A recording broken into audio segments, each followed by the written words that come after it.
નમસ્કાર દર્શક મિત્રો, હું છું દિનેશ હરિયાણી. એ Pathshala by DB Hariyani YouTube channel ઉપર આપનું હાર્દિક સ્વાગત કરું છું. નમસ્કાર મિત્રો, આજના આ વિડિયો લેક્ચરમાં આપણે મધ્યકાલીન ગુજરાતી સાહિત્યના મહત્વના કવિ એવા સહજાનંદ સ્વામી વિશેનો અભ્યાસ કરવાનો છે. તો શરૂ કરીએ આજનો વિડિયો લેક્ચર. સહજાનંદ સ્વામીનો સમય ઈસવીસન 1781 માનવામાં આવે છે. ત્યારબાદ સહજાનંદ સ્વામી વિશે કેટલીક બેઝિક તેમની માહિતી જોઈએ તો સહજાનંદ સ્વામીનો જન્મ છપૈયા ખાતે થયો હતો, જે હાલનું આપણું અયોધ્યા છે, અવધ. ત્યાં આગળ છપૈયા ગામે તેમનો જન્મ થયો હતો. ત્યારબાદ તેમનું મૂળ નામ ઘનશ્યામ હતું અને ઘનશ્યામ તરીકે તેઓ ઓળખાતા હતા, સહજાનંદ સ્વામી. હવે સહજાનંદ સ્વામી સ્વામિનારાયણ સંપ્રદાયના સ્થાપક પણ ગણાય છે. અમારી યુટ્યુબ ચેનલ ઉપર નવા હોય તો ચેનલને સબસ્ક્રાઈબ કરી લો અને બાજુમાં આપેલ બેલ આઇકનને ચાલુ રાખો, જેથી કરી આવનારા નવા વિડીયોની નોટિફિકેશન તમારા મોબાઈલમાં મળતી રહે.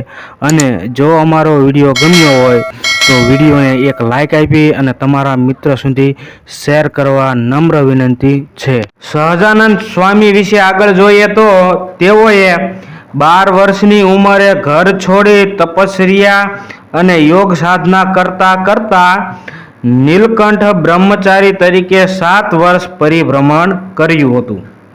ત્યારબાદ ઈસવીસન 1800માં સૌરાષ્ટ્રના માંગરોળ પાસેના લોજ ગામે સ્વામી રામાનંદ પાસેથી ઉદ્ધવ સંપ્રદાયની દીક્ષા લઈ સ્વામી સહજાનંદ બન્યા. ત્યારબાદ આગળ જોઈએ તો ભક્ત ચિંતામણી નામે નિષ્કુલાનંદે સહજાનંદ સ્વામીનું ચરિત્ર લખેલું છે. નિષ્કુલાનંદ સ્વામીએ સહજાનંદ વિશેનું ભક્ત ચિંતામણી નામે ચરિત્ર લખેલું છે. હવે વિદ્યાર્થી મિત્રો, આપણે સહજાનંદ સ્વામીની કેટલીક મહત્વની કૃતિઓ જોઈએ તો તેમની કૃતિઓમાં છે વચનામૃત, વેદ રહસ્ય અને શિક્ષાપત્રી.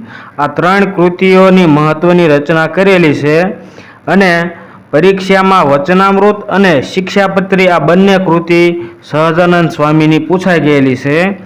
શિક્ષાપત્રીની અંદર સ્વામિનારાયણ સંપ્રદાય વિશેનો માહિતી આપેલી છે. સ્વામિનારાયણ સંપ્રદાયના જેટલા પણ સંતો ભક્તો થયા એ તમામની વાત શિક્ષાપત્રીની અંદર કરવામાં આવેલી છે.